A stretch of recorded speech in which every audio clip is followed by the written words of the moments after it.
পড়ার ধরন দেখে বুঝতে পারছি আমার উপর খুব রেগে রয়েছে। তোমার হাতে পাউডার মাখতে এলুম, তার জন্য তো আদালত রয়েছে। ও তো নিয়মের মধ্যে। বল, বললে রাখতে পারবেন আপনি? আলবাত, নিজের চরিত্র সংস্কার ছাড়া যা বলবে তা বলো। কি বলতে বল? একটা ছবি তোলাতে চাই। ছবি? আরতি ভট্টাচার্য উত্তম কুমারের সাথে রাজবংশ, জাল সন্ন্যাসী, নিশান ইত্যাদি বহু ছবিতে নায়িকার ভূমিকায় তিনি অভিনয় করেছিলেন। স্ত্রী ছবি ছিল উত্তম কুমারের সঙ্গে তার প্রথম ছবি।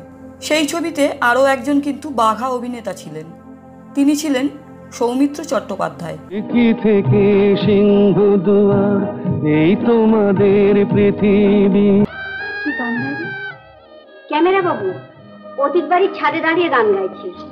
ছবির পরিচালক ছিলেন সলিল দত্ত। স্ত্রী ছবির শুটিংয়ের প্রথম দিনই ঘটল অঘটন স্বয়ং উত্তম কুমারের সঙ্গে। 70-এর দশক, সে সময় উত্তম কুমার মহানায়ক, অন্যদিকে রয়েছেন প্রবাসী নতুন নায়িকা আরতি ভট্টাচার্য। সেদিন সকাল থেকেই স্টুডিওতে মেকআপ নিয়ে বসে আছেন আরতি ভট্টাচার্য। মহানায়কের দেখা নেই, তিনি এলেন বেলা দুপুর 12টার পর।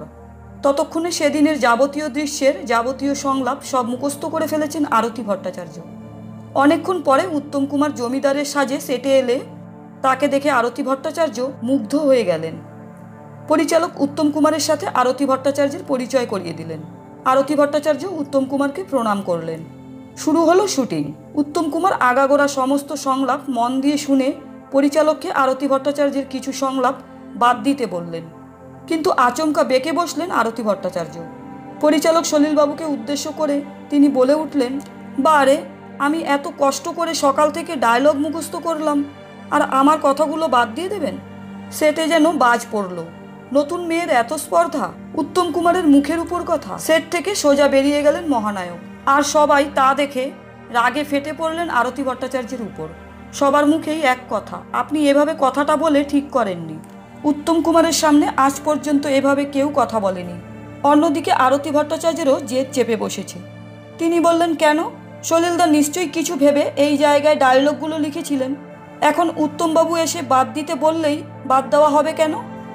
এদিকে পাশের ঘরে উত্তম কুমার সাউন্ড ট্র্যাকে বসে আরতি ভট্টাচার্যের সব কথা শুনে ফেলেছেন।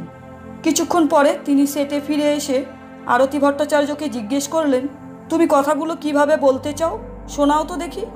আরতি ভট্টাচার্য সংলাপ শোনালেন। উত্তম কুমার পরিচালককে শটটা টেক করতে বললেন।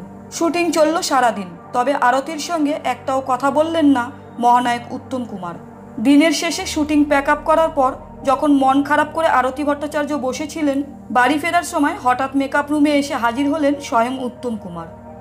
আরতি ভট্টাচার্যের মাথায় হাত রেখে তিনি বললেন, আজ পর্যন্ত উত্তম কুমারের মুখের ওপর কেউ সাহস করে কথা বলতে পারেনি, কিন্তু আজ তুমি যে গার্ডস দেখিয়েছ তাতে আমি অভিভূত।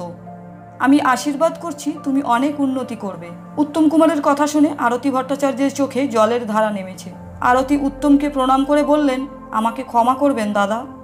উত্তম কুমার বললেন, তোমার এই সরলতা মুছে যেতে দিও না কোনোদিন।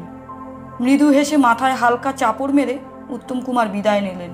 গুণী মানুষকে কেমন করে শ্রদ্ধা, ভালোবাসা, সম্মান জানাতে হয় সে শিক্ষা উত্তম কুমারের জীবন থেকে অনেক রথী মহারথী মাথা পেতে গ্রহণ করেছিলেন। আজকের পর্বটি এই পর্যন্তই।